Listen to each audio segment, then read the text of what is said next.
это абсолютное первенство, поэтому после одного поражения, ну, соревнования проходят по олимпийской системе, как и абсолютные. После одного поражения они вылетают. Может, сразу показать плюс по тем, что видели, как будет биться сильнее.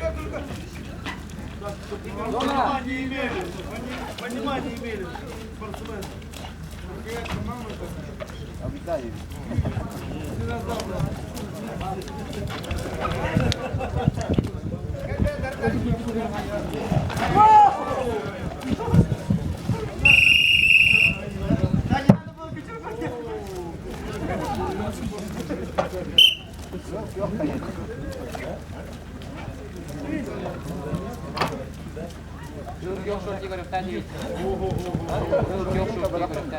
Итальянская террорист, кажется.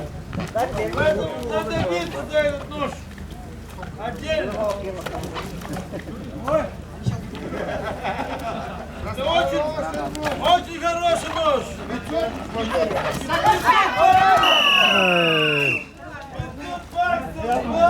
Победу одержал